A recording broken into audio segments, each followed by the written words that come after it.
আজকে আমরা এমন একটা গ্রামও আইছি, এটা গ্রাম সচরাচর দেখা যায় না, আমরা তো দেখিও না কইলে চলে।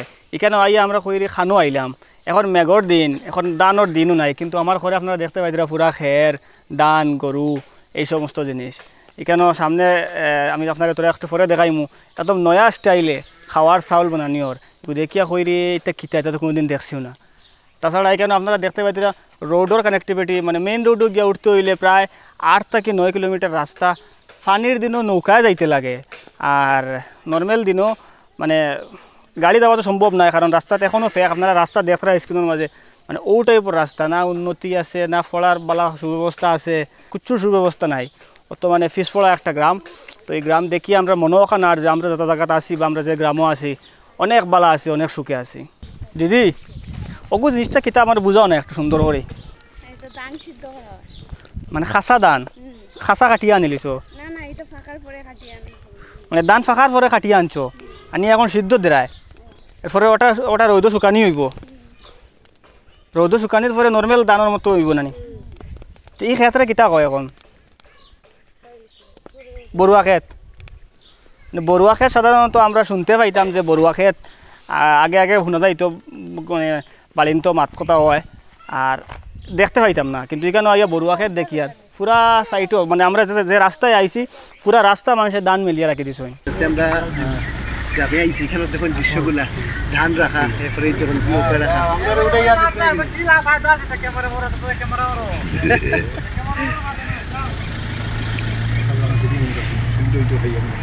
আমরা যে রাস্তায় আইছি এই রাস্তা পুরা রাস্তা মানে দান, আমরা দানের উপরে দিয়ে গাড়ি চালাইয়া আইতে লাগছে। আর রাস্তা অত খারাপ, আমরা স্করপিও লইয়া আইছি, কিন্তু স্করপিও আইতে মানে প্রায় এক ঘন্টার মতো সময় লাগছে। আমরা স্করপিও লইয়া আইতে প্রায় জায়গাত লামিয়া দেখতে লাগছে রে গাড়ি আইব নি, আও আইব ওরকম করতে লাগছে। আনুকা ফিল আর এই গ্রামও আইয়া।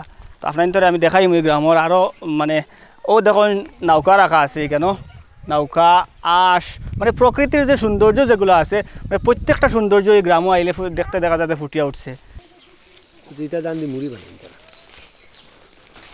আমরা তো আপনারা এখন যে মুড়ি যেগুলো দেখতে পাইতরা, এই মুড়িগুলা কিন্তু ও ক্ষেতর দান থেকে বানানি হয়েছে, ও জায়গাত বনছে। এখন অনর মুড়ির স্বাদটা একটু টেস্ট করি। ওটা মুড়ি কিন্তু আমরা লইয়া খাই বাজার থেকে, ওটা মানে বড়ুয়া ক্ষেতর দান থেকে সাধারণত মুড়ি হয় ও জিনিসগুলো বনে আর। আসসালামু আলাইকুম ভিউয়ার্স, আজকে আমরা মানে একটা খুব ভালো একটা খাজেও আমরা এক জায়গাতে আইছি। তো খাজটাও আছিল মানে ও এরিয়ারও একজন সুনামধন্য একজন বাচ্চা আরে। তো মানে তার মেট্রিক পাস করার পরে এই এরিয়া থেকে গিয়া ভালো একটা ইনস্টিটিউট এডমিশন লইয়া খুব ভালো রেজাল্ট করছিল। হে বরাকবেলির মাঝে হায়ার সেকেন্ডারিত ফার্স্ট হয়েছে। ও তারে মানে সংবর্ধনা দিতে গিয়ে আমরা এখানে আইছি। তো প্রথম আমরা রেখো হয়েছে যে এটা 2-3 কিলোমিটার ভিতরে হইব। আইতে আইতে এমন এক জায়গাতে আইসি আর যে আমরা হরিমগঞ্জ জেলাত, হরিমগঞ্জ ডিস্ট্রিক্টও এরকম জায়গা আছে করি আবার আগ পর্যন্ত আমরা অনুভব করতে পারছি না।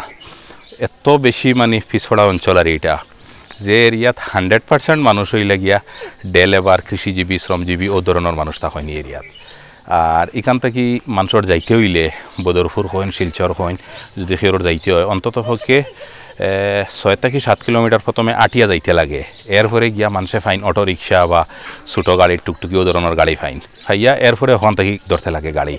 6-7 কিলোমিটার আটিয়া যাইবা, কিন্তু ওই যে রেইনি সিজনও আওয়ার পরে মানে আটিয়া যাওয়ারও ব্যবস্থা নাই, রাস্তাঘাট নাই, কিছু নাই, তখন মানে নৌকা লইয়া যাইতে লাগে আর ও ধরনের একটা জিনিস। তো আপনারা এই জিনিসটা আমরা শেয়ার করবো, ভিডিওর মাধ্যমে জানাইম।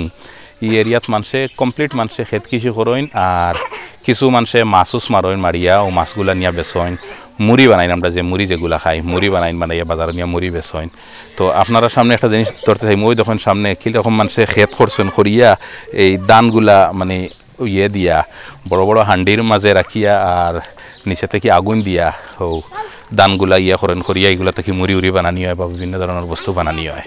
তো এরিয়ার ভিউটা দেখানি কীরকম, মানে অত্যন্ত পিছপড়া একটা এরিয়া, ডেভেলপমেন্টর দিক হইতে সময় এরিয়াত নাই। আর জানি না কোন সমষ্টিত পড়ছে এই এরিয়া, এইগুলা নিশ্চয় খাসার ডিস্ট্রিক্টরও একটা সমষ্টি হইব, এটা হাটিগড়া সমষ্টির আশপাশ হইব। তো মানুষের লাইফস্টাইল দেখার পরে খুব খারাপ লাগে। সন্ধ্যা 6টার থেকে লইয়া 7টার ভিতরে সব মানুষ খানি উনি খাইয়া ঘুমাই যায়নি এরিয়ার মানুষ। আমরা যখনও মানুষের লাগি মাতলাম বা ইয়া করলাম, জানতে পারলাম আর 7টার ভিতরে সব মানুষ ঘুমাই যায়নি এরিয়ার। আবার সকাল সকাল একদম আর্লি মর্নিং 5টা থেকে 6টার ভিতরে সব মানুষ উঠি যায়। মানুষের লাইফস্টাইলও ওরকম আর মানে চিন্তা করলে দেখা যায় এখনও পর্যন্ত 40 থেকে 45 বছর পিছিয়ে আসেনি এরিয়ার মানুষগুলা খুব দুঃখ লাগে মানুষের লাইফস্টাইল দেখলে আর আরেকটা জিনিস অত্যন্ত দুঃখর ব্যাপার যদি কোনো ইমার্জেন্সি পেশেন্টর লাগি হয় এই এরিয়ার মানুষ তাইলে তো ডাক্তারের কাছে নেওয়ার আগে আর এই মানুষগুলো যদি ইমার্জেন্সি কেস থাকে তো মানুষের যে কোনো সময় অঘটন করতে পারে রাস্তাঘাট নাই রোড কানেক্টিভিটি নাই কোনো কিছু নাই শুধু ইলেকট্রিসিটি আছে এই এরিয়াত আর কোনো কিছু নাই মানুষের বাড়িঘর দেখুন একদম মানে দেখতেও দুঃখ লাগে আর ও ধরনের একটা এরিয়া বা ইয়ে তো আপনার কাছে জাস্ট ইনফরমেশনের লাগে আমরা এইগুলো আজকে শেয়ার করলাম থ্যাংক ইউ জয় হিন্দ